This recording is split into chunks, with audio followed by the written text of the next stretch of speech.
Hi, I'm Lars of All About Samsung, and today we're gonna have a short hands-on with the brand new Samsung Galaxy A5 2017. I got lots of requests on the last video I did, but it was just in German, so I decided to do an English one as well. And the Galaxy A5 2017, what's about? Well, if you think back of late 2014 with the first generation of the Galaxy A series, Samsung introduced some mid-range flagship with kind of a premium design and materials. And actually some specs which actually worth to pay for. The next generation, the Galaxy A5 and A3 2016, adopted the same design as found on the Galaxy S6. And so everybody was waiting now for the next generation. Here it is, and it packs some really interesting features. Check it out. So let's have a closer look on the Galaxy A5 2017. On the front you have actually a 5.2-inch Full HD AMOLED display. Actually, it's more or less the same as found on the Galaxy A5 2016, even though I think it's a little bit brighter. I need to turn it a little bit down just to film it, because when I switch the brightness full up, you can actually see this is way too bright for the camera right now.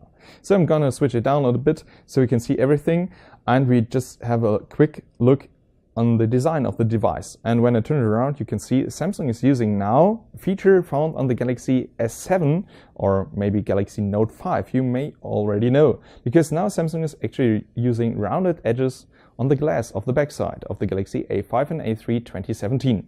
This is quite a nice feature. And Samsung is using beneath the 3D glass some 2.5D glass on their upper and lower edges as well. So it's a little bit rounded and it really feels comfortable in your hand.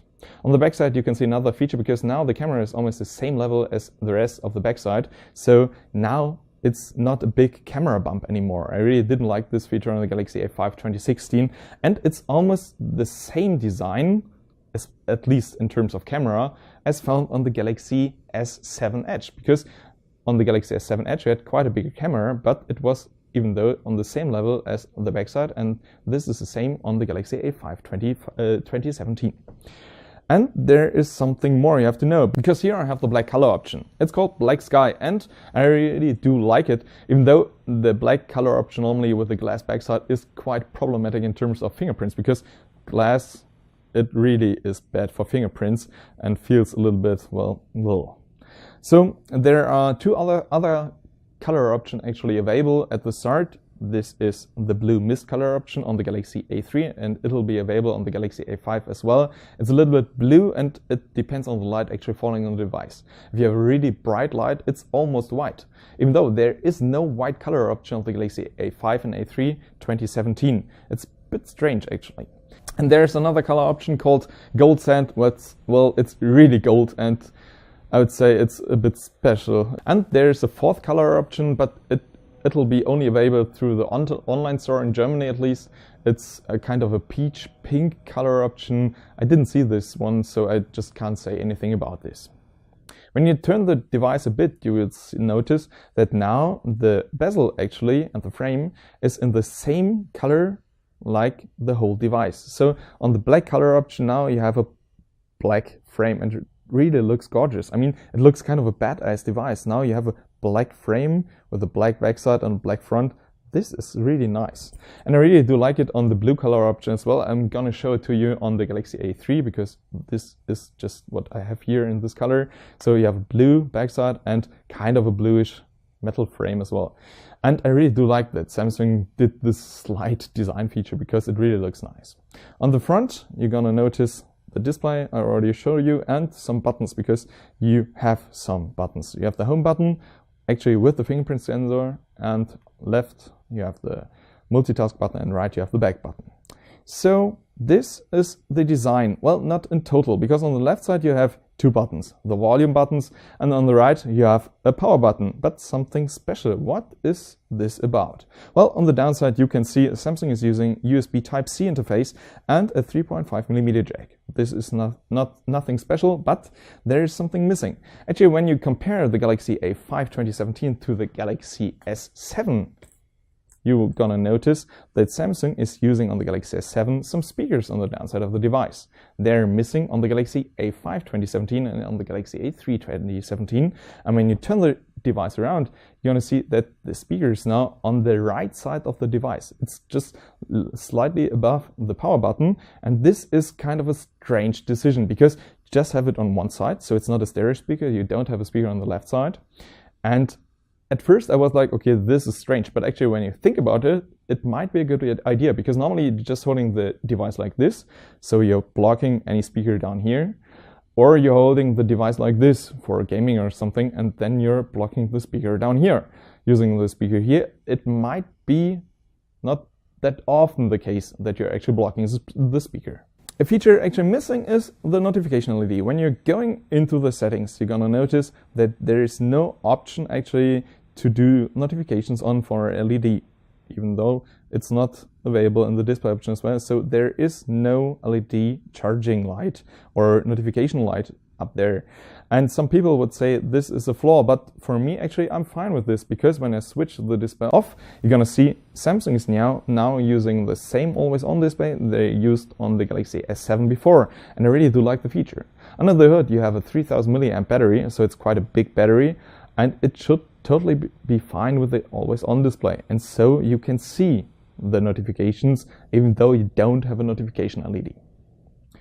Another thing to see actually is Samsung is using Android 6.0 on the Galaxy A5 2017, and this is kind of a shame, because in 2017 using Android 6.0, this shouldn't be the case. Actually, when you're going to the software info, you're gonna see this is Android Marshmallow, and this is quite an old Android version. Samsung should totally use Android 7.0 Nougat on the Galaxy A5 and A3 2017. Another thing to see, at least, is actually the user interface, because Samsung is now using the Grace UI they introduced with the Galaxy Note 7. The Note 7 died, but the Grace UI didn't. So when you're checking into the settings, you're gonna see they're pretty bright and, well, they're pretty easy to use. And when you're checking out the notification bar, you're gonna see Samsung is using the Grace UI here as well. So you have the blue light filter, you have the secure filter, so you have some really nice design features in this interface. I do like this, at least. I don't like the Android 6.0. Under the hood of the Galaxy A5 2017, you have actually some mid-range tier specifications. So when you check it out, it's an ARM Cortex-A53 clocked at 1.9 GHz. This is the Exynos 7880. It's an octa-core CPU. I would say this is totally fine for a mid-range device. You have 3 GB of RAM. This is quite nice for a mid-range device, and you have 32 GB of storage. Actually, just usable are about 24 GB, but you can expand the storage with a micro SD card, of course. And of course, you have the 3000 milliamp battery. This is quite good for such a mid-range device. It's just 7.9 mm thin, and using a 3000 milliamp battery, this is quite nice. A thing quite new on the Galaxy A series in this quality is actually the camera, because Samsung improved the camera a lot. On the backside, you have a 16 megapixel shooter with an aperture of f1.9, so it's quite a good camera, even though you don't have an optical image stabilization. This one is missing. The Galaxy A5 2016 had an optical image stabilization. The Galaxy A5 2017 doesn't feature an optical image stabilization. And on the front, the camera, when you're gonna check it out and you see the settings, you're gonna see the camera on the backside, 60 megapixel and full HD video, and the camera on the front has the same resolution as the camera on the back, 60 megapixel. This is quite nice, and it has the same aperture of f1.9, and it can do full HD videos. You don't have a 4K video option. Actually, I'm pretty sure this won't interest anyone. I mean, in this use case, more or less 95% of the users won't care about 4K video. One thing to add for the mid-range.